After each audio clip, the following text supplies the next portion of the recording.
This came out when I was like 11 or 12, so I was too young to see this, but I knew like about this ending and everything when I was pretty young, years before I ever saw these movies, and I really wish I didn't. I think this ending would have blown my mind. Can you imagine being in the theater opening night for this? I'm actually lucky in the sense, Patrick, that I forgot about that twist. So you did know, but you just forgot. Yeah. Well, yeah, because I'm an idiot, So I'm watching it, and I'm like, it's over. I was like, well, where's Jigsaw? Isn't there something to do with Jigsaw? And I was like, oh, fuck. And he's standing up. I'm like, oh my God, that's right. I forgot. Oh, this is so cool. I was like, what a great twist. I forgot about this. So I was flipping out for like 15 minutes after the movie ended. Yeah. Yeah, it's a true, it's a 1-2 punch because it's two twists. First one is that Zapp, who we spent the last, about 45 minutes being convinced is the guy that is putting them up to this, is not actually the mastermind. And then the second one is this dude who was dead the entire time is actually alive. I guess technically there's a third twist saying that Adam had the key at the very beginning of the movie, but that twist doesn't really work for me. So I'll just recognize the two parts that do work. The sequels do retcon the whole key thing and explain why. Because, like, in theory, Jigsaw wants to have these games that are fair for everyone, that you get a second chance, you always have the ability to survive one of his games, one of his traps, right? But Adam, you can see in this movie, really didn't. I mean, his only way of survival, I guess, would have been to saw off his foot, which, maybe it's possible, but we'll see how Dr. Gordon's doing, Like, as for, like, it does not seem possible that he could have gotten the key that he had at the beginning of the movie. And the sequels kind of explain that, in a way. So we'll have to get those at some point. But anyways, what are your thoughts on Saw? I forgot how much I enjoyed it, and I was asking myself the whole time while I was watching it, how come I hadn't been watching it for like the last 10 years or so.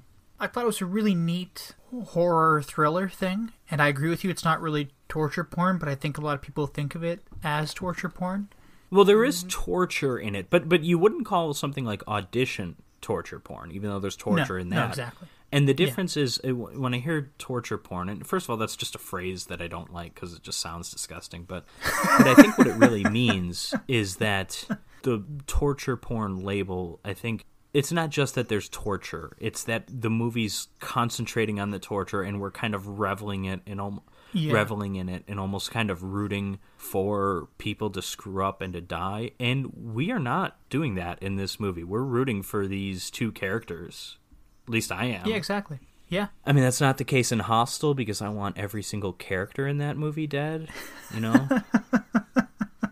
Yeah, I really enjoyed Saw. Again, I forgot how much I had enjoyed it. I think the first time I saw this was with a very good friend of mine at his house. I must have been maybe 12, so it had already been out for about 2 years at that point. Yeah, I just really enjoyed it. But do you feel, though, Patrick, like watching it again, after you know so much about where the series has gone, that it is kind of schlocky, or that it has been done so much, like stuff like that, like stuff like Saw has been done so much in society as part of like pop culture that it just feels kind of schlocky or silly at points? Well, no, I mean, like Halloween's been done 1,000 times, and I still enjoy that movie, Not only 1,000 times within its own series, but Halloween's probably the most ripped off movie of all time, I still enjoy this movie. I think it's not 100% effective by any means. It misses its mark, in a few ways, most of which we've named, so kind of the sloppiness, a little bit of the writing. I think it's a movie that gets by on the strength of its premise, mostly. I think the whole two people are trapped in a room and have to figure a way to get out. It took a while, but Saw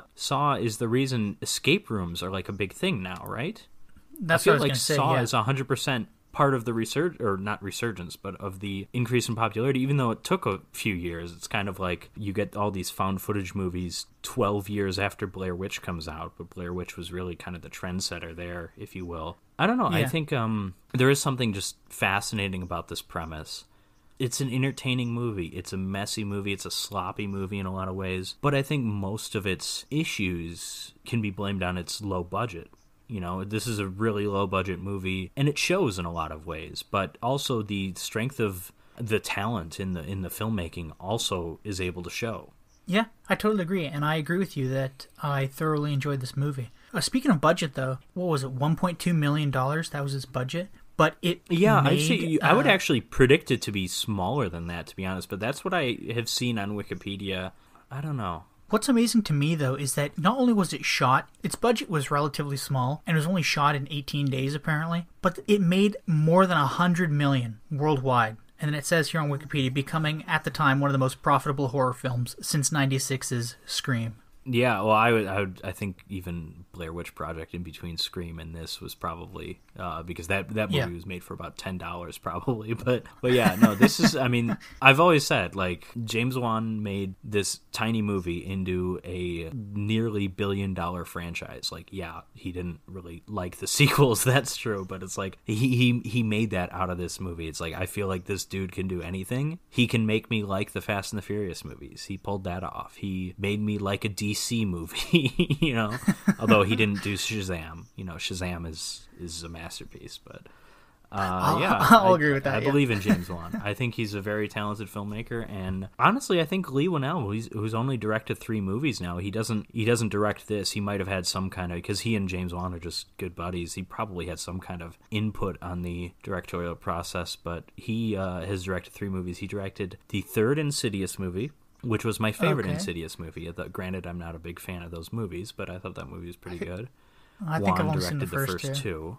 And then he also directed Upgrade, which came out a few years ago, which was excellent. And he directed The Invisible Man from 2020, which I thought was incredible. So I think James Wan it might not even be as good a director as Leigh Whannell. But they're both good, so, you know, can't go wrong with either of them. They're talented people. Well, I guess when they get together, they create a pop culture phenomenon that'll last for 20-odd years, you know? Like Dead Silence? Yeah.